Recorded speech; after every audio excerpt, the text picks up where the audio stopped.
Nosso RJ Entrevista hoje é com o ator, produtor, diretor Aramis Trindade, um pernambucano que ganhou o mundo e fez sucesso. Ele está agora na novela Eita Mundo Melhor e também você pode ver ele em várias peças, cinemas, 60 filmes, minha gente. Aramis, que prazer, que honra ter você aqui. Coisa maravilhosa poder conversar com você e falar um pouco dessa sua carreira e trajetória. Alberta, muito obrigado. O prazer é todo meu. Eu fico muito grato em somarmos esse conteúdo cultural, porque, afinal de contas, né, a gente sabe que a arte é importantíssimo, né, na formação do ser humano.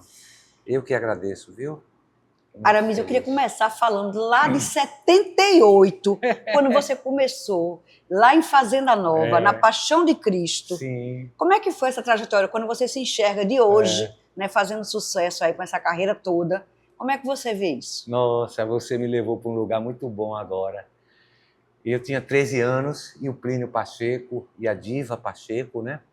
Eles foram meus mestres. Tinha uma escola de circo lá, e no Circo Brasil eu comecei minhas palhaçarias. Tinha 13 aninhos, a gente escrevia os esquetes e aí eu já comecei as primeiras provas, né? E foi a minha primeira paixão. Esse mesmo fascínio, Roberta, que eu ganhei ele em 78 pela arte de interpretar, é o mesmo fascínio que eu tenho hoje, sabe? O mesmo fascínio. Parece que 78 foi a semana passada, juro. É muito interessante isso, né? E esse começo foi vindo, né? Circo, teatro, TV, cinema, uma coisa em cima da outra, um trabalho vem puxando o outro, né? Eu não vou perguntar qual você prefere, porque eu acho que a artista deve gostar de todos os veículos, né? Mas qual é a diferença de trabalhar entre teatro, cinema, né, televisão? Como é que é o ponto que você chega para se comunicar em cada veículo? Boa pergunta, boa pergunta. A televisão é aquela coisa, é aquela máquina, né? Às vezes, Roberta, eu quando fui protagonista do Sítio do Capão Amarelo, né, o Visconde, Emília, Dona Benta, são os protagonistas, né? É o protagonista, é nosso eterno Visconde, a gente não pode esquecer isso, né? Eu gravava, Roberta, assim, 20, 25 cenas por dia, 30 cenas por dia. Então, televisão, você sabe, né? Essa máquina. E já no cinema a gente faz 2, 4, 5 cenas por dia, é uma coisa mais confortável. No teatro é onde é a base de tudo, né? Eu acho que teatro é a base de tudo. A partir do teatro a gente sabe direcionar o tom para a TV, para o cinema. Uma coisa boa que eu aprendi, e a gente usa no teatro, no cinema, na TV, é o tom. E o tom, esse tom, ele vai de acordo com o contexto. Se é um teatro ao ar livre, né? Nós bem falamos aqui do Plínio, da Diva, da Nova Jerusalém, teatro ao ar livre, aqueles movimentos largos, né? Para poder você ser visto, é um teatro de massa, né? Você tem que ter movimentos largos. TV, aquela coisa, e cinema bem mais contido, né? TV e cinema é uma coisa mais contida, dependendo também do contexto, né? O tom vai muito de acordo com o contexto, mas são pequenas, a diferença é pequena. Você ter o personagem dentro de si e esquecer a câmera, sabe? Faz de conta que você está no teatro. Às vezes o cinema e a TV é um teatro filmado. Aliás, como começou, né, o cinema? Foi filmando teatro, porque antigamente não tinha roteiro, não tinha direção. O cinema começou documentando, né, as peças, documentando o dia a dia, e aí a gente foi aprendendo. Agora, desses personagens todos, tem um assim que ficou muito, que é o Cabo 70. O Cabo 70, o Alto da Compadecida. Como não falar desse personagem? É um personagem muito querido seu. Muito. Eu digo assim que existe a MPB, que é a música popular brasileira, mas também existe o CPB, que é o cinema popular brasileiro. Exatamente. O Alto da Compadecida não tem, está no imaginário de todo mundo. No imaginário, não só do nordestino, do brasileiro, a capacidade de sobrevivência do povo nordestino, né? Aquele jogo de cintura do João Grilo e do Chicó é para comer, para matar a fome, né? E às vezes... Foi sem ter sido, fui sem nunca ter rido. Não é? É muita gente, né? E eu tive a sorte do Cabo 70, nossa, aquele delegado mais frouxo do Brasil. Tá no meio daquele time, né, Roberta? Aquele delegado, eu sou muito louca pelo Cabo 70. O delegado é bom demais, aquele cabo. E quando ele vê o Vicentão, né? Um vê o outro, cada um vai pro lado, Cada um né? corre. Dois frouxos. Então, o Cabo 70, eu costumo me dizer que é um personagem que me popularizou, no bom sentido da palavra, né? Às vezes eu entro no táxi, no canto, seja no Rio, em São Paulo, aí uma pessoa ou outra me conhece. Lá no Rio de Janeiro, a gente tá falando do sotaque, né? É. Aí no Rio de Janeiro eles falam, aí, olha lá o 70, olha lá o 70. Exatamente. Eu acho interessante isso de mostrar hoje como o cinema pernambucano está ganhando o mundo. A gente Sim. está agora aí concorrendo, né, podendo concorrer ao Oscar. E você que fez mais de 60 filmes, gente. Sabe o que é 60 filmes? É muito orgulho, não é? Não? Eu comecei criança, né, assim, pré-adolescente, e... Mas mesmo assim, num tempo em que o cinema não tinha essa força, não tinha esses não, patrocínios, sim. era ali na garra. Sim, muito no fazer, né? E assim, de umas décadas para cá, Pernambuco, ainda mais agora, né? Seja com Kleber Mendonça, seja com essa coisa do Oscar, é uma coisa, né, Roberta? Prêmio máximo, assim, e isso está vindo assim para Pernambuco, para Recife. Mas você começou ganhando prêmio lá em Baile Perfumado, minha gente. Baile tem que Perfumado. lembrar isso. Aramis foi precursor, essa geração tem que saber disso. Porque essa geração festeja muito hoje, mas tem que saber que Aramis foi precursor lá com o Baile Perfumado. 96, Baile Perfumado 96, estreamos em Brasília. E você veja, Roberta, Pernambuco, até o Baile Perfumado foi de 96, ele estava 20 anos sem fazer um longa-metragem. Em 76, tinha sido o último longa-metragem de um diretor chamado Cleto Mergulhão. Ele era dono daquele restaurante Aritana, ali pertinho do Mustang. Cleto Mergulhão. Meu Deus, o pessoal não vai saber o que é isso, não. Vai não. Tinha sido O Palavrão, o nome do longa do Cleto, em 76. Depois, 20 anos depois, Baile Perfumado. E depois do Baile Perfumado, aí não passou-se mais 10 nem 20 anos para fazer filme, né? Começou uma cadeia totalmente produtiva, né? Um filme atrás do outro. Eu acho que o Estado, a cidade... conseguiram ter essa ótica, né, do poder do cinema e da arte, né, Roberta? E é muito interessante a gente estar hoje também no cenário, né, porque esse filme do Kleber Mendonça, Pernambuco é o cenário do filme, Sim. O Recife é o cenário do filme, Sim. E as nossas lendas, quer dizer, a Perna Cabeluda, nossa história, Sim. está sendo o cenário do filme. E você me falou que tem filme aí, né, Recife Mal Assombrado, Sim. como cenário. Estou no 2, no Recife Assombrado 2, do Adriano Portela, filme pernambucano também, está em cartaz ainda. E estou também no A Primavera, do Serginho Bivar. E esses dois filmes pernambucanos. No próximo ano eu vou entrar com um filme do Joel Pizzini chamado Depois do Trem, que é sobre Joaquim Cardoso. Olha aí, estamos um pernambucano, pernambucano. Engenheiro, parceiro de Oscar Niemeyer, não é? Calculista, engenheiro, calculou toda Brasília. Toda Brasília.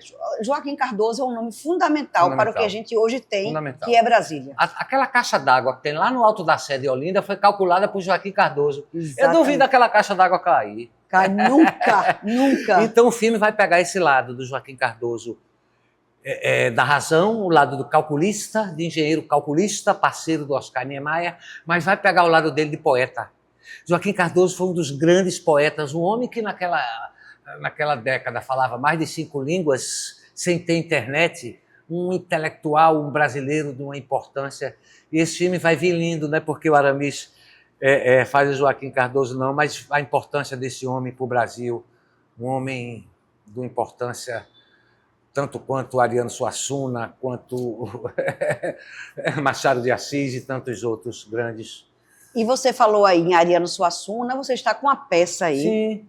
Romeu e Julieta, correndo o país, inclusive aqui em Pernambuco, você vai se apresentar. Fala um pouquinho dessa peça. Sim, eu vou fazer na ABB terça-feira, dia 2 de dezembro, 19 horas, uma única apresentação na ABB, ali nas Graças. Essa, Roberta, talvez seja o único monólogo de Romeu e Julieta que se tenha conhecimento do mundo. Eu não conheço nenhuma outra versão, nenhuma. Ariano adaptou em 200 e poucos versos. Eu readaptei, faço todos os personagens em 120 versos. E na segunda parte da peça, eu faço uma mimetis do Ariano Suassuna. Tem uma imitação dele. Ai, não ele adorava. Imita um pouquinho, Ariano, que eu quero ver. Claro, ele falou para mim uma vez, olha, Aramis, eu vou falar uma coisa para você. Eu assisti a peça agora, e você, como eu, você está melhor do que eu mesmo. Ele falando Ele todinho. falou. Aí ele disse assim, Aramis, olha, você pode continuar que você tem a minha aprovação. Aprovação. Então, se recebeu a anuência de Ariano, Pronto. pode fazer o que quiser. Já tá, não é? Tá, Aí exatamente. a peça é isso, é o poema adaptado em cordel e cestilhas, com música armorial, composta pelo Zé da Flauta. E na segunda parte tem essa Mimets, essa mini aula espetáculo de Ariano Suassuna. Não é aula show, é aula espetáculo. Porque show, como dizia Ariano Suassuna, ele dizia, olha, na minha terra show é uma interjeição de espantar a galinha. E aí, show, show, show! É a cara dele dizer isso, porque ele tinha horror a estrangeirismo. Quem não conheceu o Ariano sabe que ele não gostava de estrangeirismo, ele gostava de palavra portuguesa. Agora, com o streaming também você brilhou, né? Você brilhou, fez uma participação pequena em Guerreiros do Sol, Sim. mas fez lá, recitou o nosso cordel, muito muito legal. Interessante a participação. Foi essa minha peregrinação com o cordel do Suassuna. Aí a TV Globo disse, vamos fazer aqui um cordelista no Guerreiro do Sol? Eu digo, vamos. E interessante que um dos autores, o autor principal, George Moura, pernambucano, cabra de Recife. Grande George Moura. Eu conheci George lá no Teatro de Amador de Pernambuco, no TAP. George era ator. George tinha um cabelo na cintura, do tamanho do meu. Hoje em dia, nós dois estamos assim, ó. Olha, meu Deus do céu. Sem Mas cabelo. continuam trabalhando e atuando e brilhando. Isso é que é importante. E aí, essa participação no Guerreiro do Sol foi muito feliz, muito curta, mas muito feliz por defender um personagem da terra, né? Um cordelista, um poeta. E essa participação também do Eta Mundo Melhor, também é uma participação curta. É um advogado, são inserts esporádicos de acordo com o roteiro, quando o Candinho está precisando lá de suas heranças. Então, advogado com outro sotaque, porque é o sotaque lá do sul, lá do sudeste, aí lá não é nordestino, é sudestino. Mas eu não tenho dificuldade assim, sabe, Roberta, com prosódia. Tanto a televisão como o cinema tem um profissional de prosódia, de sotaque. Mas eu até que dou pouco trabalho para eles. Você dá zero trabalho, porque você, assim, eu acho que é interessante, porque você tem, assim, personagens que são vilões, aquelas pessoas com cara de mal, que a gente fica com medo de você na tela, que eu fico com medo. E você tem personagens de humor maravilhosos, que a gente tem gargalha. Eu acho muito legal como você transita do drama pesado, com humor, realmente com terror, que a gente fica com medo. Quando você faz um personagem pesado, você faz encarando... Com densidade, né? E o humor é muito interessante. Como é que você consegue isso? Eu acho que o trabalho do ator, para ser completo, ele tem que fazer drama, né? Tragédia quando envolve morte, quando não envolve morte é drama, tem que fazer comédia, né?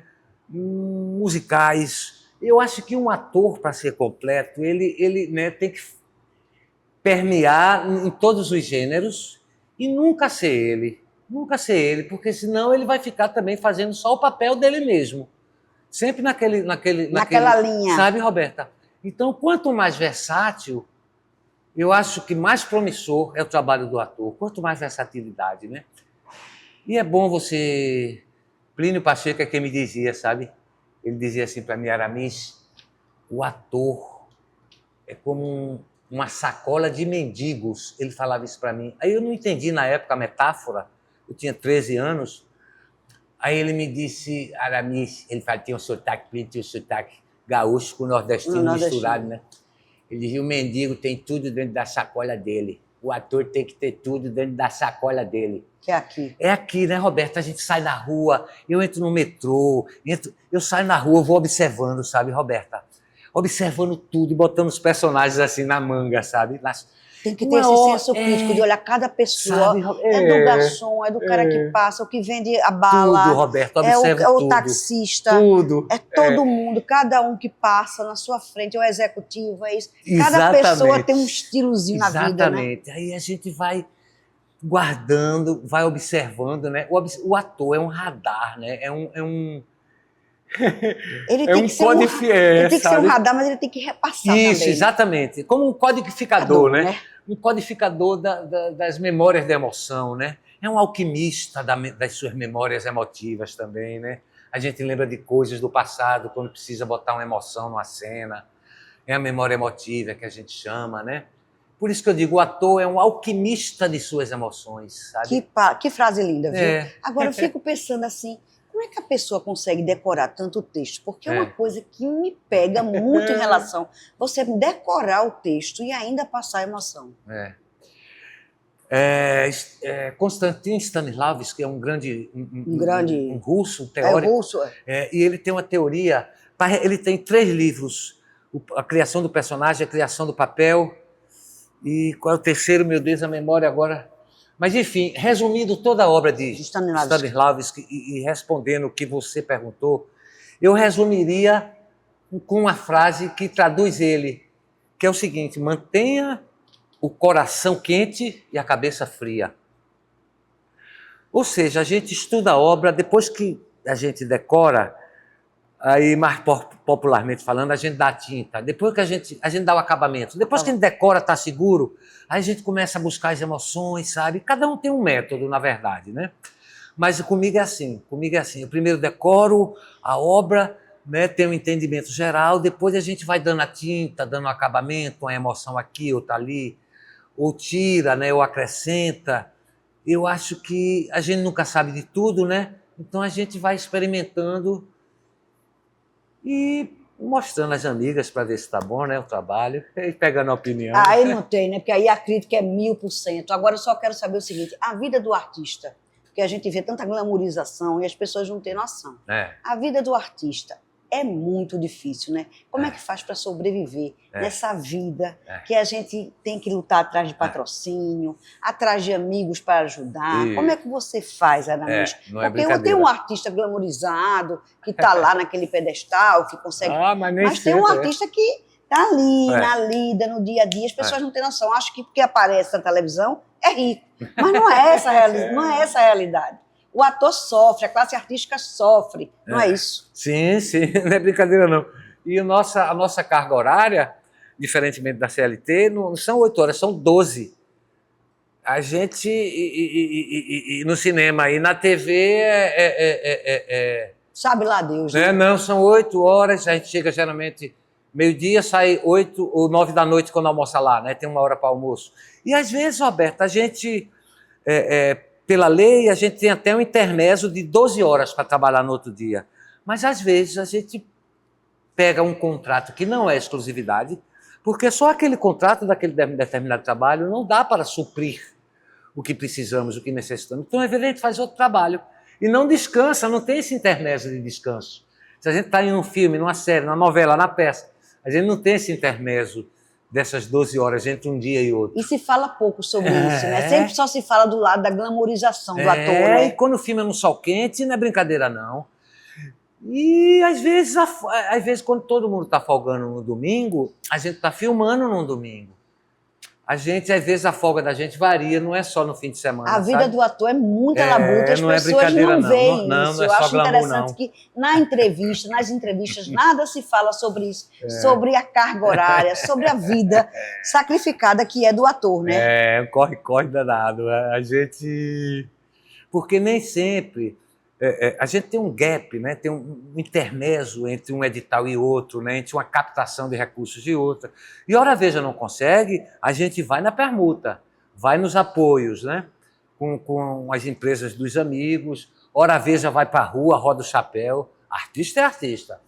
Então, para mim, é o mesmo fascínio quando ligo uma câmera ou quando eu vou para uma comunidade assim, sabe, Roberto? Eu apresento minha peça também assim, para pessoal, isso que eu queria né? falar. Você faz questão, para a gente terminar aqui, que você faz questão de sempre levar a sua peça para comunidades, para pessoas que não têm acesso, vamos dizer assim, à cultura diretamente, que não podem pagar um teatro, não podem pagar um cinema, e você leva. Faço de graça para eles. É muito bonito isso, né? Faço de graça na comunidade. Às vezes eu chego, Roberta, quando eu desço do carro... Desculpa. Às vezes eu desço do carro, quando estou montando um cenário assim, chega um garoto ou outro e pergunta assim para mim, tio, vai ter lanche? Oh, Pergunta se vai ter lanche. Eu digo, vai, meu amor, vai ter lanche, porque também, né? Como é que você vai ler um livro, ver uma peça com fome, né? Aí tem um lanche, a gente dá um lanche. É a nossa realidade. Aí tem um cordel, sabe, Roberta, que eu consegui na gráfica, consegui na CEP, e aí eu distribuo o cordel com texto na íntegra, às vezes eu vou entregar um cordel para um garotinho, eles ficam com receio de receber, porque pensam que é para pagar. Aí dizem, eu nunca ganhei um livro na vida. Oh, meu Aí eu Deus. digo, não, meu amor, é seu, o cordel já faz parte do apoio. Aí eu dou um cordel, eles pegam o cordel, né? Cultura popular, ficam felizes, né? E tem uns que falam para mim, tio, aqueles carioquinhas, né? Lindos demais. Eles falam, tio, o senhor é de qual estrangeiro? Eu digo, não, meu amor, não sou estrangeiro, sou do Nordeste, aí explico, né? Esse trabalho é fundamental também, né? Porque a gente sabe, né, Roberta, de alguma forma, que a arte é fundamental na formação do ser humano. Se tivesse mais projetos assim, acho que o país seria melhor, né? E no fundo, ou no raso, a arte é um direito de todos, né? É um direito de todos. Como educação, saúde. Aramis, muito obrigada Eu por que você estar aqui com a agradeço, meu gente, amor. conversando, falando da sua vida, da sua trajetória linda, dessa coisa de você ser precursor no cinema aqui. E é uma pessoa maravilhosa, incrível, cheia de carinho para dar. Muito obrigada pelo seu obrigado, talento Roberto. estar aqui com a gente. Muito Viu? obrigado pela oportunidade de você, dessa sua ação, da entrevista comigo. Eu fico grato. Eu amei Valeu. estar com você, viu? Obrigado. Esse programa conta com o apoio da Copergás.